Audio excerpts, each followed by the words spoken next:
नमस्ते स्टूडेंट, स्वागत है आपका गीता गणित संगम में।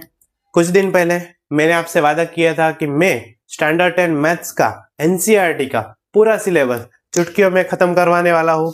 तो आओ चलो आज इसकी शुरुआत करते हैं। शुरुआत करने से पहले आओ चलो आज के दिन का एक बेस्ट थॉट देखते हैं। Maths is the only place where truth and logic meet.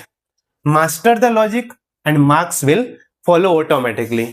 ये स्टेटमेंट हमें कहना चाहता है कि मैथ्स ऐसी जगह है जहां पर सत्य और तर्क दोनों एक साथ इकट्ठे होते हैं।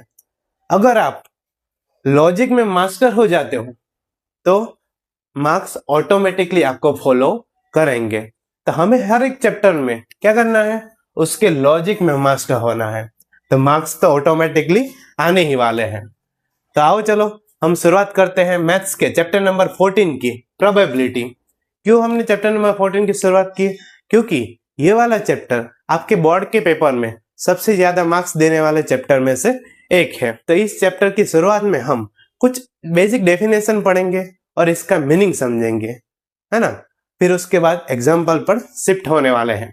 तो आओ चलो सबसे पहले डेफिनेशन की शुरुआत करते हैं। चलो सबसे पहले समझते हैं कि प्रोबेबिलिटी क्या है। तो कई बार हम ऐसी बातें करते हैं कि आज मैं ये काम करने वाला हूँ, उसके 99% चांसेस है। आज मैं क्रिकेट खेलने जाने वाला हूँ, उसके 50% चांसेस है। तो ये जो चांसेस होते हैं, अगर उस चांसेस को अगर हम परसेंटेज में दिखाए तो उसको हम बोलते हैं प्रोबेबिलिटी। कोई भी काम करने के चांसेस को अगर हम परसेंटेज में दिखा रहे हैं तो वो है हमारे लिए प्रोबेबिलिटी। कई बार ऐसा भी बोलते हैं कि आज मैं 99% ये वाली फिल्म देखने जाने वाला हूँ, तो वो एक प्रोबेबिलिटी है। तो प्रोबेबिलिटी में सबसे पहली डेफिनेशन आती है हमारी रैंडम एक्सपेरिमेंट की। क्या है सबसे पहली डेफिनेशन? Random experiment. सबसे पहले ये समझते हैं कि रैंडम एक्सपेरिमेंट किसे बोलते हैं।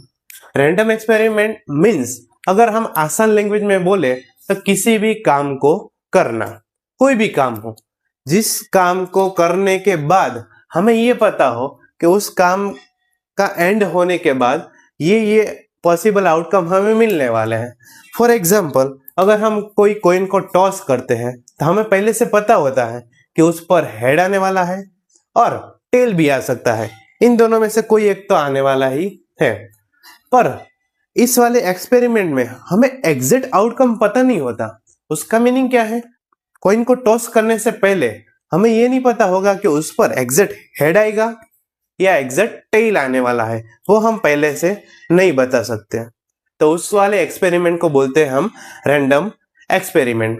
तो फिर से एक बार देखते हैं कि उस वाले एक्सपेरिमेंट को हम रैंडम एक्सपेरिमेंट बोल सकते हैं जिसमें हमें पहले से पता हो कि कौन कौन से आउटकम आने वाले हैं, बट एग्जैक्ट आउटकम कौन सा आने वाला है वो हमें पहले से नहीं पता होता। तो वो वाले एक्सपेरिमेंट को बोलते हैं हम रैंडम एक्सपेरिमेंट। चलो तो पहले उसकी डेफिनेशन कैसे लिखते हैं वो पहले देख लेते हैं। आओ चलो तो देखते हैं कि रैंडम एक्सपेरिमेंट की डेफिनेशन लिखते कैसे हैं। Random experiment, an experiment in which all the possible outcome are known. All the possible outcome are known and the exact outcome cannot be predict in advance is called random experiment। Means उस वाले experiment को हम random experiment बोल सकते हैं जिसमें हमें पहले से पता हो कौन कौन से आउटकम आने वाले हैं, बट द एग्जैक्ट आउटकम क्या आने वाला है वो हम पहले से नहीं बता सकते। तो वो वाले एक्सपेरिमेंट को बोलते हैं random experiment. For example, tossing a coin. इस वाले एक्सपेरिमेंट में हमें पहले से पता होता है या तो हेड आएगा या टेल आएगा, बट पहले से हम ये प्रेडिक्ट नहीं कर सकते कि उस पर हेड ही आने वाला है। तो उस वाले एक्सपेरिमेंट को हम बोल सकते हैं कि वो एक रैंडम एक्सपेरिमेंट है। दूसरा एग्जांपल है rolling of a die. Means किसी भी डाई को रोल करने पर हमें पहले से पता होता है कि उस पर 1 2 3 4 5 या 6 ही आने वाले हैं, बट पहले से हम ये नहीं बोल सकते कि उस पर 2 नंबर ही आने वाला है। एक और एग्जांपल देखते हैं कि drawing a card from a pack of well suffered card. Means हमारे कार्ड जो हम खेलते हैं उसमें से एक कार्ड को पिक करना ये एक रैंडम एक्सपेरिमेंट है। क्यों रैंडम एक्सपेरिमेंट है? क्योंकि हमें पहले से पता होता है कि कार्ड हम चूज कर रहे हैं वो 52 कार्ड में से ही एक होने वाला है, बट पहले से हम ये प्रेडिक्ट नहीं कर सकते कि आपको इक्का ही मिलेगा, आपको क्वीन ही मिलेगी, आपको जैक ही मिलेगा। हम पहले से ये प्रेडिक्ट नहीं कर सकते, तो ऐसे एक्सपेरिमेंट को बोलते हैं हम रैंडम एक्सपेरिमेंट। मेरी आप सभी स्टूडेंट से एक विनती है कि अगर आप सीरियसली मैथ्स पढ़ना चाहते हो तो नोट्स एंड पेन लेकर बैठे, ताकि जो भी मैं आपको पढ़ा रहा हूँ वो एक बार पॉज कर नोट कर सकते हैं, ताकि जब भी आपको ये चैप्टर फिर से रिवीजन करने की जरूरत पड़े तब फिर से वीडियो नहीं देखना पड़ेगा, सिर्फ आपने ये जो नोट्स बनाई है उसको देखकर आप रिवीजन कर सकते हो, है ना। तो इसके बाद अब सेकंड डेफिनेशन आती है सैंपल स्पेस की। क्या आती है सेकंड डेफिनेशन हमारी? Sample space. अब सैंपल स्पेस किसे बोलते हैं? तो सिंपल लैंग्वेज में समझे तो कि कोई भी रैंडम एक्सपेरिमेंट हो उसमें डेफिनेशन क्या है कि हमें ऑल पॉसिबल आउटकम पता है, ऑल पॉसिबल आउटकम पता है। तो ये ऑल पॉसिबल आउटकम का जो हम सेट बनाते हैं वो है हमारे लिए सैंपल स्पेस। आओ चलो देखते हैं सैंपल स्पेस की डेफिनेशन हम कैसे लिख सकते हैं। The sample space of an experiment is the set of all possible outcomes. Means जो भी रैंडम एक्सपेरिमेंट है उसमें हमें पहले से पता है कि ऑल द पॉसिबल आउटकम कौन कौन से है। तो अगर हम उन सभी आउटकम का एक सेट बना ले तो उसको हम बोलते हैं sample space, and it is denoted by S. Sample space को हम एस से डिनोट करते हैं। फॉर एग्जाम्पल, सपोज इस वाले रैंडम एक्सपेरिमेंट में, टॉसिंग ऑफ अ कॉइन वाले रैंडम एक्सपेरिमेंट में, अगर हम सैंपल स्पेस लिखे तो sample space S is equal to, अगर हम लिख सकते हैं कि यहाँ पर पहले से हमें पता है या तो हेड आएगा या फिर टेल आएगा, तो इस हेड एंड टेल का जो सेट बनता है उसको हम बोलते हैं सैंपल स्पेस। दूसरे एग्जांपल में रोलिंग ऑफ अ डाई, वो वाले एक्सपेरिमेंट में हमें पहले से पता है कि उस पर 1 2 3 4 5 या 6 आने वाला है, तो इन सभी का अगर हम सेट बनाए, set S is equal to 1 2 3 4 5 and 6, तो ये बन गया इस वाले एक्सपेरिमेंट के लिए सैंपल स्पेस। अगर हमें इस थर्ड वाले में सैंपल स्पेस बनाना है तो हमें 52 कार्ड जो भी है उसका हम सेट बना सकते हैं, है ना। आई होप आप सब लोग सैंपल स्पेस की डेफिनेशन समझ गए होंगे। अगर समझ में नहीं आ रही है तो एक बार पॉज करके आप रिवाइंड कर सकते हैं, फिर से उसकी डेफिनेशन देख सकते हैं, है ना। चलो, तो उसके बाद आती है इवेंट की डेफिनेशन। चलो चलते हैं नेक्स्ट डेफिनेशन पे। हमारी नेक्स्ट डेफिनेशन है इवेंट। इवेंट किसको बोलेंगे? कोई भी रैंडम एक्सपेरिमेंट में अगर आप सैंपल स्पेस में से स्पेसिफिक आउटकम को निकाल कर कोई और सेट बनाते हो तो उसको हम बोलेंगे इवेंट। फॉर एग्जाम्पल, अगर हमने एक कॉइन को टॉस करने वाले रैंडम एक्सपेरिमेंट में सैंपल स्पेस बनाया था, क्या था उसमें? हेड एंड टेल दोनों इवेंट। अगर उसमें से कोई एक एलिमेंट को लेकर सेपरेट सेट बना ले, मीन्स ओनली हेड, तो वो बन जाएगी हमारे लिए इवेंट। तो डेफिनेशन क्या है? The collection of specific outcome from all possible outcome is called an event. Means जो सैंपल स्पेस है उसमें से कुछ आउटकम को लेकर आप एक दूसरा सेट बनाते हो तो उसको हम बोल सकते हैं एन इवेंट। एंड इवेंट को हम कोई भी कैपिटल लेटर से डिनोट कर सकते हैं। कैपिटल ई लिखो, जी लिखो, एफ लिखो, हम कोई भी नाम उसका दे सकते हैं, पर कैपिटल लेटर में होना चाहिए। And for example, 2 coin are tossed simultaneously, write an event at least 1 tail come। सबसे पहले हमें इसका सैंपल स्पेस बनाना होगा। सैंपल स्पेस किसे बोलते हैं? कि वो वाले रैंडम एक्सपेरिमेंट में ऑल पॉसिबल आउटकम कौन कौन से है उसका अगर हम सेट बनाए तो वो है हमारे लिए सैंपल स्पेस। चलो यहाँ पर sample space S is equal to, अगर हम 2 coin को साइमल्टेनियसली टॉस कर रहे हैं तो उन दोनों पर हेड आ सकता है, पहले वाले पर हेड और दूसरे वाले पर टेल आ सकता है, पहले वाले पर टेल और दूसरे वाले पर हेड आ सकता है, या दोनों पर टेल भी आ सकता है ना। इसके अलावा और कोई पॉसिबिलिटी बचती है है नहीं, तो इसके अलावा और कोई पॉसिबिलिटी नहीं बच सकती। तो ये हो गया हमारे लिए सैंपल स्पेस। हमें इवेंट बनानी है, किसकी इवेंट बनानी है? एटलीस्ट वन टेल कम, मीन्स एटलीस्ट वन टेल आना चाहिए, वन या वन से ज्यादा टेल आना चाहिए। एटलीस्ट का मीनिंग क्या है? वन या वन से ज्यादा। चलो इस सैंपल स्पेस में देखते हैं कि इसमें एक भी टेल नहीं है तो ये काउंट नहीं होगा। इसमें एक टेल है, मीन्स एटलीस्ट वन टेल है। चलो इसमें भी एटलीस्ट वन टेल है।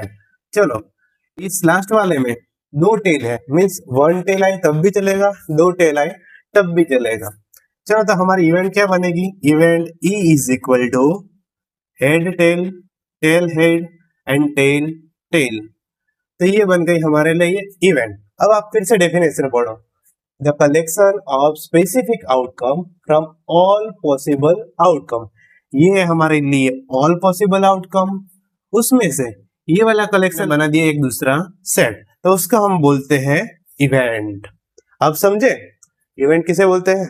चलो एक और एग्जांपल से समझते हैं। आओ चलो देखते हैं इवेंट का एक और एग्जांपल। हमारा रैंडम एक्सपेरिमेंट है, अ डाई इज थ्रोन वंस। अगर हम जब भी एक बार डाइस को थ्रो करते हैं तब हमें पता है उस पर 1 to 6 में से कोई भी एक नंबर आने वाला है। तो इस वाले रैंडम एक्सपेरिमेंट में हमारा सैंपल स्पेस क्या बन जाएगा? 1 2 3 4 5 एंड 6। चलो उसके बाद right an event of getting a prime number. इसमें से हमें एक और स्पेसिफिक आउटकम को लेकर एक दूसरा सेट बनाना है। वो स्पेसिफिक आउटकम क्या है? A prime number. इनमें से प्राइम नंबर कौन कौन से हैं? हमें पता है कि 2 3 5 ये तीन हमारे लिए प्राइम नंबर है। तो उसकी इवेंट बनाएंगे हम। Event E is equal to 2 3 and 5। तो हमारी इवेंट में नंबर ऑफ आउटकम कितने हैं? 3 है, जबकि हमारे सैंपल स्पेस में नंबर ऑफ आउटकम कितने हैं? 6 है। चलो एक और इवेंट फाइंड करने के लिए हमें पूछा गया कि right an event of getting an odd number. हम इवेंट को capital E, capital G, capital F से डिनोट करते हैं। दूसरी इवेंट को अगर हम डिनोट एफ से करेंगे तो वो उसमें कौन कौन से आउटकम आएंगे?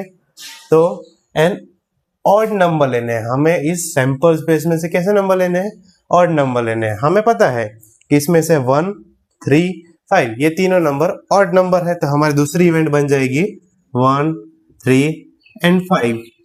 आई होप आप इन दोनों एग्जांपल से समझ गए होंगे कि the collection of specific outcome from all possible outcome. जो ऑल पॉसिबल आउटकम है उनमें से स्पेसिफिक कलेक्शन जब भी हम बनाते हैं तो उसको हम बोलते हैं एन इवेंट। इन शॉर्ट हम इवेंट में क्या लिखते हैं? जो भी ऑल पॉसिबल आउटकम है उनमें से जो भी इवेंट दी गई है उस इवेंट के लिए हम उसके फेवरेबल में, मीन्स अ प्राइम नंबर जो है वो इवेंट के फेवरेबल में है। मीन्स इस सभी में से फेवरेबल में 3 आउटकम है, 2 3 एंड 5, तो वो है हमारे लिए इवेंट। एंड इस वाले इवेंट में सैंपल स्पेस में से इवेंट के फेवरेबल में कौन कौन से हैं? तो एन ऑड नंबर, जो भी ऑड नंबर है वो इसके फेवरेबल में है, तो फेवरेबल आउटकम होते हैं वो हमारी बन जाती है इवेंट। इनमें भी एक बार देख लो, यहाँ पर ऑल पॉसिबल आउटकम ये सारे हैं, बट हमारे लिए इवेंट क्या है? An event at least one tail come. जब भी कोई भी एक कॉइन पर एक टेल आएगा तो वो इस इवेंट के फेवरेबल में है। तो उसके लिए जो भी इवेंट बनेगी वो है head tail, tail head and tail tail. Means वो वाले आउटकम का हमें सेट बनाना है जो इवेंट के फेवरेबल में है। मीन्स जो इवेंट को फॉलो कर रहे हैं वो वाले आउटकम है इवेंट के फेवरेबल में। चलो तो नेक्स्ट है हमारी प्रोबेबिलिटी के फॉर्मूला। किसी भी एग्जांपल में हम प्रोबेबिलिटी कैसे फाइंड करेंगे? तो ये इस वाली फॉर्मूला से। अब चलो पहले समझते हैं इस फॉर्मूला को। Probability of occurrence of an event E. कोई भी इवेंट दी गई है उसकी हमें अगर प्रोबेबिलिटी फाइंड करनी है तो हम कैसे करेंगे? तो इस वाली फॉर्मूला से। पहले उसको जो भी प्रोबेबिलिटी है कोई भी इवेंट की तो उसको हम डिनोट करते हैं P ऑफ E से। इस P ऑफ E की फॉर्मूला है कि न्यूमरेटर में number of outcome favourable to E। Means E के फेवरेबल में कितने आउटकम है वो हमें न्यूमरेटर में लिखना है, and number of all possible outcome of the experiment means उस वाले रैंडम एक्सपेरिमेंट में टोटल नंबर ऑफ आउटकम कितने हैं उन सभी को लिखना है हमें डिनोमिनेटर में। चलो इस फॉर्मूला से आप क्या समझे कि हमें न्यूमरेटर में जो भी इवेंट बन रही है इवेंट वाले सेट में कितने नंबर ऑफ एलिमेंट है वो हमें लिखना है न्यूमरेटर में, एंड ऑल पॉसिबल आउटकम उसका मीनिंग है हमने जो सैंपल स्पेस बनाया था उन सेट में कितने एलिमेंट है वो लिखने हैं हमें डिनोमिनेटर में। चलो इस फॉर्मूला से हमें यह पता चलता है कि इस प्रोबेबिलिटी ऑफ ई की वैल्यू है वो मैक्सिमम क्या होगी और मिनिमम क्या होगी। फॉर सपोज अगर हम किसी भी रैंडम एक्सपेरिमेंट में इस इवेंट फेवरेबल आउटकम में ज्यादा से ज्यादा कितने आउटकम ले सकते हैं, तो आप बोलोगे जितने सैंपल स्पेस में है उन सभी का अगर सेट हम इवेंट में ले ले तो वो सभी आउटकम हमारे आ जाएंगे इवेंट में। मींस न्यूमरेटर एंड डिनोमिनेटर दोनों में हो जाएगी सेम वैल्यू, तब हमें उसके मैक्सिमम वैल्यू मिलेगी। मींस मैक्सिमम वैल्यू क्या है उसकी 1 है, क्योंकि ये दोनों इक्वल हो गए, जितने सैंपल स्पेस में एलिमेंट थे उतने ही हमने ले लिए इवेंट में एलिमेंट। मींस तो न्यूमरेटर एंड डिनोमिनेटर की वैल्यू सेम हो जाएगी। मींस आपका आंसर मिलेगा 1। मींस प्रोबेबिलिटी ऑफ ई की मैक्सिमम वैल्यू क्या है 1 है। चलो तो प्रोबेबिलिटी के मिनिमम वैल्यू क्या होनी चाहिए, तो कोई भी एग्जांपल में अगर आपने ये इवेंट वाला जो सेट बनाया है वो एम्प्टी भी तो हो सकता है।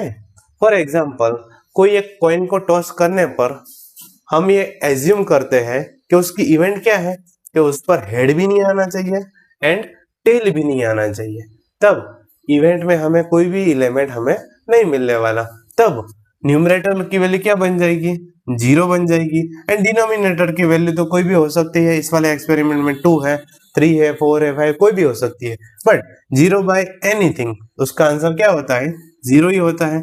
तो हमें प्रोबेबिलिटी ऑफ ई की वैल्यू मैक्सिमम क्या मिली 1 एंड मिनिमम क्या मिली 0।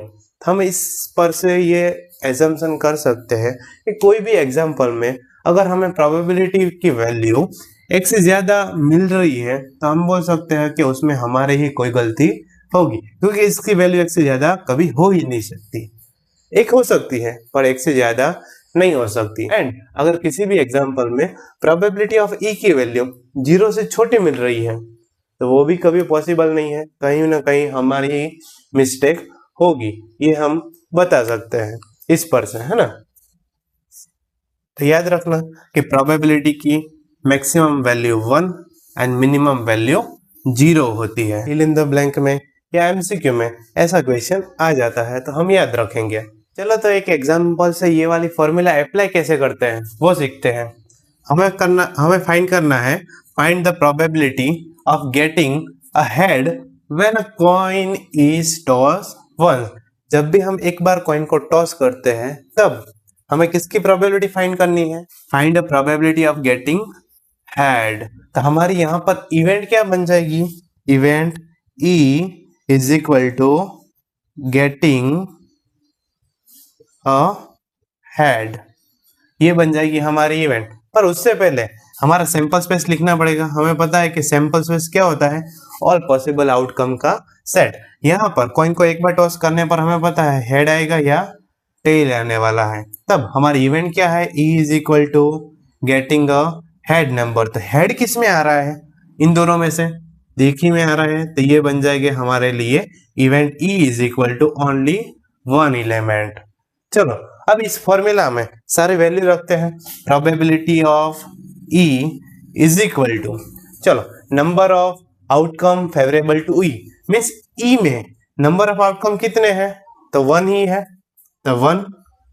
डिनोमिनेटर में number of all possible outcome of the experiment, means आपके सैंपल स्पेस में कितने एलिमेंट है वो है हमारे ऑल पॉसिबल आउटकम। तो यहाँ पर 1 एंड 2, तो 2 होंगे हमारे लिए all possible outcome of the experiment. तो इस वाली फॉर्मूला को अप्लाई करने पर इसका आंसर क्या मिलता है हमें 1/2। हम यहाँ पर देख सकते हैं कि 1/2 जो है वो 0 से बड़ा है एंड 1 से छोटा है, तो हमारा आंसर ये राइट होगा। अगर आपका आंसर 1 से बड़ा मिल रहा है तो भी रॉन्ग है, एंड 1 0 से छोटा मिल रहा है तो भी रॉन्ग है। ऐसे आप वेरीफाई कर सकते हो। आई होप आपको इस फॉर्मूला का यूज कैसे करते हैं वो पता चला होगा। अगर अभी भी समझ में नहीं आ रहा है तो आप इस वीडियो को रिवाइंड करके फिर से एक बार समझ सकते हैं। चलो नेक्स्ट कॉन्सेप्ट है हमारा इक्वली लाइकली आउटकम का।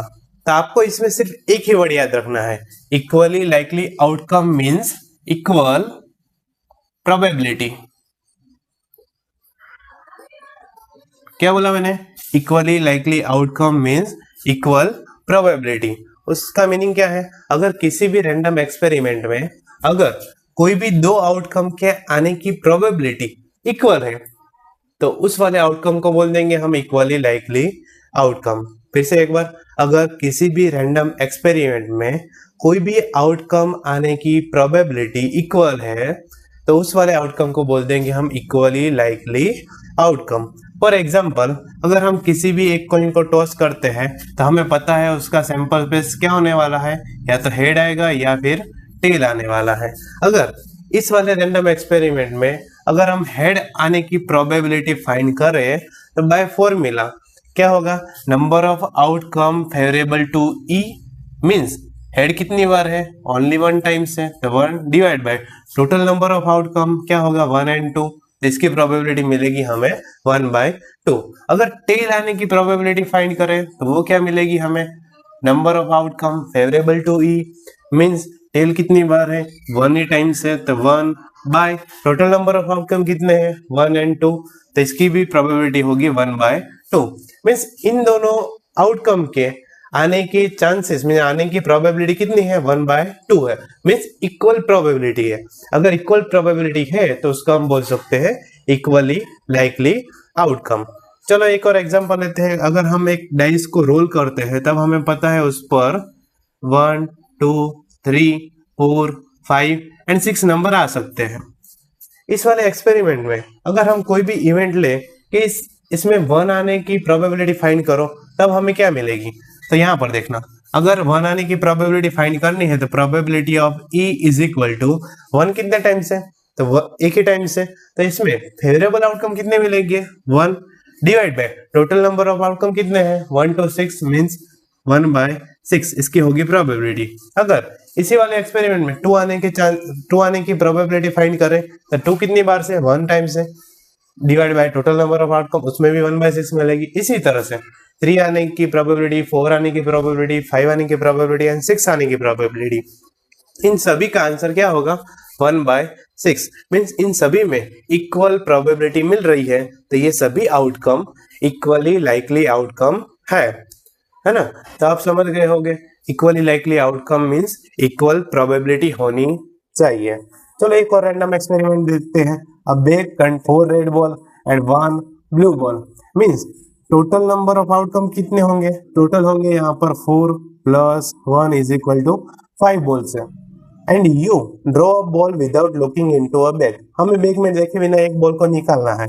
अगर हम रेड बॉल आने की प्रोबेबिलिटी फाइंड करें तो हमें वो प्रोबेबिलिटी मिलेगी number of favourable outcome means number of red colour के आउटकम कितने हैं? रेड कलर के बॉल वो है हमारे लिए 4 divide by number of all outcome जो है हमारे पास 5 है ना? अगर हम ब्लू बॉल आने की प्रोबेबिलिटी फाइंड करें तो वो मिलेगी probability of E is equal to probability of blue ball. Blue ball कितने हैं? 1 टाइम्स है, एक ही फेवरेबल आउटकम है इसके तो 1 divide by total number of outcome जो है यहाँ पर 5। तो यहाँ पर आप देख सकते हो एक की प्रोबेबिलिटी मिल रही है 4/5, दूसरे की प्रोबेबिलिटी मिल रही है 1/5। इन दोनों की प्रोबेबिलिटी इक्वल नहीं है तो इस वाले एक्सपेरिमेंट में हम नहीं बोल सकते कि वो इक्वली लाइकली आउटकम है। तो ये इक्वली लाइकली नहीं है means not equally likely outcome है, मींस इक्वली लाइकली आउटकम नहीं है, नॉट इक्वली लाइकली आउटकम है। अगर हम इसी एक्सपेरिमेंट में ओनली अब बॉल पिकअप करने की प्रोबेबिलिटी फाइंड करें, ओनली बॉल होना चाहिए, उसके कलर पे मैटर नहीं करता, तब उसकी प्रोबेबिलिटी हो जाएगी हर बार 1/5, क्योंकि एक बॉल को पिकअप करेंगे तो एक बॉल हमारे फेवरेबल में है, divide by total number of outcome. यहाँ पे हम कलर को काउंट नहीं कर रहे, वो किसी भी कलर का बॉल होगा तब भी चलेगा। तो इस वाले एक्सपेरिमेंट में जहां पर कोई भी कलर का बॉल हो वो चलेगा, तो वो है हमारे लिए इक्वली लाइकली आउटकम। बट अगर हम कलर को देख रहे हैं तो उसमें नॉट इक्वली लाइकली आउटकम है। आई होप आप समझ गए होंगे। चलो तो चलते हैं नेक्स्ट टॉपिक पर। आओ चलो आगे चलते हैं। आगे 2 और डेफिनेशन है, जिसमें पहली है श्योर इवेंट और दूसरी है इम्पॉसिबल इवेंट। सबसे पहले समझते हैं कि श्योर इवेंट किसे बोलते हैं। An event that is certain to happen is called sure event. Means जो इवेंट हर बार बनने वाली है, सर्टेन टू हैपन है, उसको हम बोलेंगे श्योर इवेंट। डेफिनेशन समझ में नहीं आएगा, एक एग्जांपल देखते हैं कि die is thrown then find the probability of getting a number less than 7।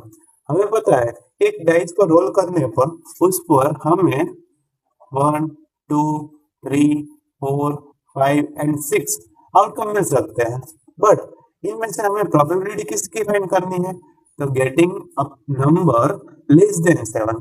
Means हम इसमें देखें तो सारे नंबर लेस देन 7 है। मीन्स 6, 5, 4, 3, 2, 1 ये सारे नंबर है लेस देन 7। तो इसमें अगर हम प्रोबेबिलिटी फाइंड करें, probability of E is equal to favourable outcome. Favourable outcome कितने हैं, तो क्या नंबर लेस देन 7 मीन सारे आउटकम हमारे फेवरेबल में है, divide by total number of outcome कितने हैं, तो वो भी 6 है। तो इसकी प्रोबेबिलिटी मिलेगी हमें 1। Means an event that is certain to happen is called sure event. तो इसका मीन्स हुआ कि जिस वाले एक्सपेरिमेंट में हमारे इवेंट ई में एस के सारे एलिमेंट आ जाते हैं, मीन्स इवेंट में एस सैंपल स्पेस के सारे एलिमेंट आ जाते हैं, उस वाले इवेंट को बोल सकते हैं हम श्योर इवेंट। एंड हमें यहाँ से पता चल रहा है कि श्योर इवेंट की प्रोबेबिलिटी क्या होती है, 1 होती है। चलो तो इम्पॉसिबल इवेंट किसे बोलते हैं, an event that can not happen is called impossible event. एक एग्जांपल देखते हैं कि die is thrown then find the probability of getting a number more than 6। इसी वाले एक्सपेरिमेंट में अगर हम हमारी इवेंट ले ले कि getting a number more than 6, हमें पता है इसमें कभी भी मोर देन 6 नंबर नहीं आता। इवेंट ई में एक भी आउटकम नहीं आने वाला है। मीन्स इवेंट में number of outcome E is equal to 0। Then इस ऐसे इवेंट को बोलते हैं हम इम्पॉसिबल इवेंट। अगर नंबर ऑफ ई 0 है तो उसकी हमें प्रोबेबिलिटी भी क्या मिलेगी, 0 मिलेगी। तो हम ऐसा बोल सकते हैं कि इम्पॉसिबल इवेंट में प्रोबेबिलिटी 0 होती है, और जिसमें प्रोबेबिलिटी 0 होती है उसका हम बोल सकते हैं इम्पॉसिबल इवेंट। उसी तरह से जिस एक्सपेरिमेंट में प्रोबेबिलिटी 1 होती है उसको हम बोल सकते हैं श्योर इवेंट, है ना। तो जो इवेंट हर बार होने ही वाली है, सर्टेन टू हैपन है, उसको हम बोलते हैं श्योर इवेंट। एंड जो इवेंट कभी होने ही नहीं वाली है ना, वो पॉसिबल ही नहीं है, तो उसको हम बोलते हैं इम्पॉसिबल इवेंट। एंड याद रखना कि श्योर इवेंट की प्रोबेबिलिटी होती है 1 एंड इम्पॉसिबल इवेंट की प्रोबेबिलिटी होती है 0। तो स्टूडेंट, तो ये वीडियो हम यहाँ तक रखते हैं। बाकी का कॉन्सेप्ट है वो हम नेक्स्ट वीडियो में कवर कर लेंगे, क्योंकि अगर हम इसी वीडियो में कवर करेंगे तो वीडियो बहुत बड़ा हो जाएगा, है ना। तो नेक्स्ट वीडियो में हम कुछ एग्जांपल लेंगे, उसके ऊपर से सैंपल स्पेस कैसे फाइंड करते हैं, इवेंट कैसे फाइंड करते हैं, प्रोबेबिलिटी कैसे फाइंड करते हैं, तो वो सारा हम कवर करने वाले हैं नेक्स्ट वीडियो में। तो नेक्स्ट वीडियो बहुत ही इंपॉर्टेंट होने वाला है। उससे पहले ये जो सारी डेफिनेशन मैंने लिखवाई है उसकी एक नोट बना लीजिए एंड प्रिपेयर कर लीजिए, ताकि आपको नेक्स्ट वीडियो में डिफिकल्टी ना आए। चलो स्टूडेंट, मिलते हैं नेक्स्ट लेक्चर में। एंड हाँ, जाते जाते सब्सक्राइब करना मत भूलना। एंड वीडियो अच्छी लगी है तो वीडियो को लाइक करें, कमेंट करें एंड आपके फ्रेंड में शेयर करें।